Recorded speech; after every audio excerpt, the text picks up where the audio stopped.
नाम का राज्य था।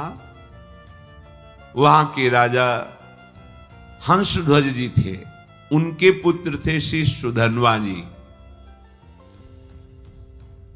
परम धार्मिक धर्मपूर्वक राज्य का शासन करना और प्रभु की भक्ति में रत रहना और योद्धाओं में सर्वश्रेष्ठ वृत्ति रखना, ये हंसध्वज राजा का प्रभाव।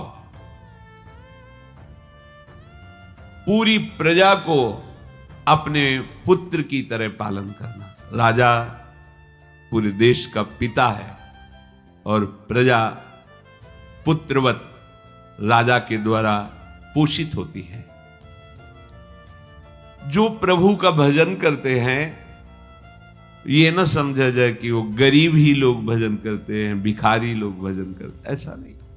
ये प्रभु का भजन जो करते हैं वो गरीब नहीं है, जो प्रभु का भजन नहीं करते वो गरीब है, क्योंकि अंतिम समय उनके पास कुछ नहीं रहता, तो हुए ना निर्धन।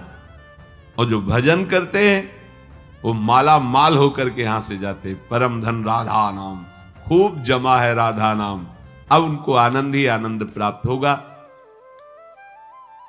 तो ये उस समय की बात है जब महाराज युधिष्ठिर अश्वमेध यज्ञ कर रहे थे। प्रद्युम्न, सात्विकी आदि असंख्यों महारथी योद्धा द्वारिका से सहयोग के लिए आए हुए थे। घोड़ा छोड़ा जाता है, जिस राज्य से घोड़ा जाता है तो घोड़े का पूजन करके नमस्कार कर लिया तो मतलब वो राजाधीन है, और अगर घोड़े को पकड़ लिया तो मतलब युद्ध होगा, तब आगे बढ़ा जाएगा। जे ही गुप्तचरों ने हंसध्वज राजा को समाचार दिया कि महाराज युधिष्ठिर का अश्वमेध यज्ञ का घोड़ा आपकी राज्य सीमा में प्रवेश कर चुका है, उनको बहुत आनंद हुआ।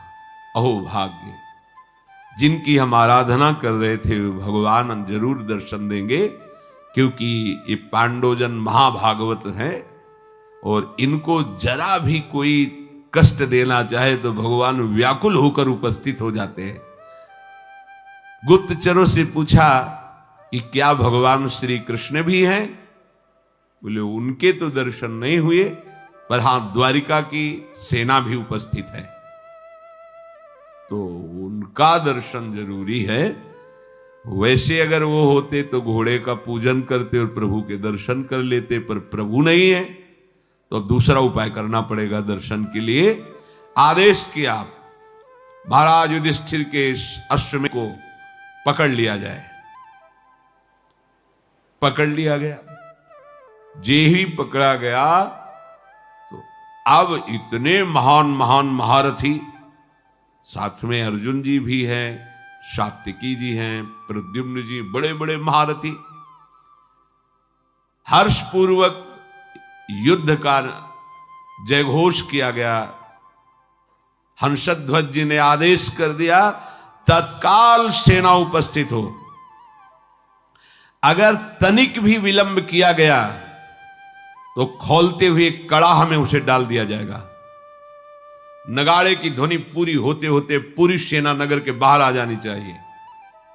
ऐसा सावधान भी रहते हैं सैनिक, कभी भी राजा का आदेश हो जाए। स्वयं बड़े गजराज पर चढ़कर हंसध्वज भगवान श्री कृष्ण को प्रणाम करके मानसिक और अर्जुन से युद्ध करने के लिए आगे बढ़े। पूरे सैनिक सब तत्काल तैयार हुए, क्योंकि राजा की आज्ञा थी अगर विलंब हुए तो खौलते हुए तेल के कड़ाह में डाल दिया जाएगा। सब ठीक समय पर उपस्थित हो गए। वहां एक भयंकर अग्नि के उसमें बड़ा कड़ाह रख करके तेल खोलाया गया, कोई विलंब ना हो, अगर होगा तो डाल दिया जाएगा।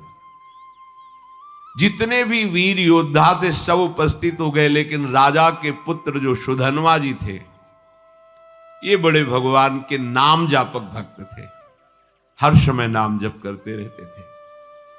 जे ही आज्ञा हुई अस्त्र शस्त्रों से सुसज्जित हुए पहले तो माताजी के पास गए, उनको प्रणाम किया और कहा, मां, आज हमारे जीवन का परम लाभ उपस्थित हुआ है, क्योंकि आज मुझे अर्जुन से युद्ध करना है। वो भगवान के परम प्रेमी भक्त हैं। आज युद्ध कौशल के द्वारा उनको मैं तृप्त करूंगा, और ऐसा तृप्त करूंगा, उनको ऐसे व्याकुल करूंगा कि उनके सारथी का हमारे ऊपर नजर पड़े और कृपा दृष्टि पड़े।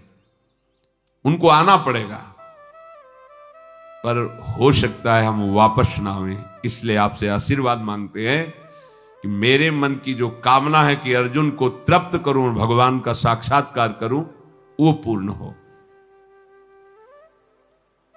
इसके बाद माताजी को प्रणाम करने के बाद जब आगे बढ़ने लगे तो माताजी ने कहा, बेटा, बड़े बड़े ऋषि मुनि जिन भगवान श्री कृष्ण का रात दिन ध्यान और गुणगान करते हैं,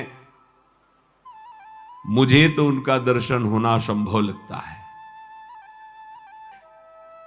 पर जब तुम अर्जुन को पीठ नहीं दिखाओगे तो जरूर उपस्थित होंगे, और जब तुम श्री कृष्ण का दर्शन कर लोगे तो मुझे श्री कृष्ण का धाम मिल जाएगा। क्योंकि शास्त्रों में लिखा है, जो भगवत साक्षात्कार कर लेता है तो 21 पीढ़ियां भगवत धाम को जाती है। तो मैं तो नहीं देख पाऊंगी, पर भगवान के धाम को जाऊंगी, पर पीठ मत दिखाना। जाओ, हमारा आशीर्वाद है, विजयी हो। विजयी, तुम्हारे मन में जो कामना है उसकी पूर्ति हो। सुधनवा जी भी निकले तो उनकी बहन जी आई, तिलक लगाया, आरती की, विजय की कामना की। आगे बढ़े तो अभी कुछ ही समय पहले ब्याह हुआ था। प्रभावती नाम की पातिव्रत धर्म से युक्त पत्नी थी। मुस्कुराती हुई सामने आई और सुधनवा की पूजा की और कहा, स्वामी, मुझे पता है आज आप कहां जा रहे हो, महाबली महारथी अर्जुन से युद्ध करने। मैं जानती हूं कि जहां तुम जा रहे हो वहां से वापस आना असंभव है, जानती हूं, पर इतनी तो कृपा कर दो कि आपको जलांजलि देने वाला कोई होना चाहिए। अभी कुछ ही समय पहले ब्याह हुआ था।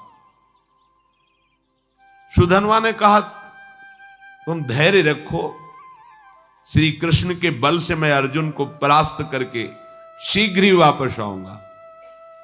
प्रभावती ने कहा, नाथ, आज तक हमने ऐसा नहीं सुना कि जो श्री कृष्ण से मिलने के लिए गए हों फिर वापस लौटे हों। शास्त्र प्रमाण है, बड़ी गूढ़ बात कही। जो श्री कृष्ण से मिलने गए हों और वापस लौटे हों, ऐसा आज तक प्रमाण नहीं मिला। तो वापस लौटने की तो हम आशा ही नहीं रखेंगी। बस हमारी एक कामना है कि आपको जलांजलि देने वाला कोई होना चाहिए। तो शास्त्र सम्मत बात थी। वहां कड़ाह में तेल खोल रहा है, सब आ चुके, लेकिन राजकुमार नहीं आए। राजा को बहुत कष्ट हुआ कि सब आज्ञा के पालन में, और सुधनवा मेरी आज्ञा का उल्लंघन कर रहा है, क्योंकि अब वो जलांजलि देने के लिए पुत्र की कामना से युक्त होकर के अपनी पत्नी की भाव को पूर्ण किया। उनको तो पता नहीं, तो जल्लादों को तुरंत भेजा, सुधनवा को पकड़कर लाया जाए, खोलते कड़ाह में डाल दिया जाए। राजाज्ञा बड़ी विचित्र होती है। वो अपराधी साबित हो गए हैं, क्योंकि विलंब हो गया, राजाज्ञा का उल्लंघन किया। जे ही राजा की आज्ञा हुई, वो जल्लाद प्रकृति के सैनिक तत्काल गए और सुधनवा स्नान आदि करके पवित्र होकर बाहर निकल रहे थे। तुरंत सुधनवा से कहा कि महाराज का आदेश है, आपको बंदी बना लिया जाए और कड़ाह में डाल दिया जाए, क्योंकि आप विलंब हुए हैं। उनका एक बार पिताजी के सामने तो पहुंचने दीजिए। गए, पिता को प्रणाम किया। हंसध्वज ने कहा, हमारी आज्ञा का उल्लंघन का जो निर्णय किया गया है वही इनके साथ बर्ताव किया जाए।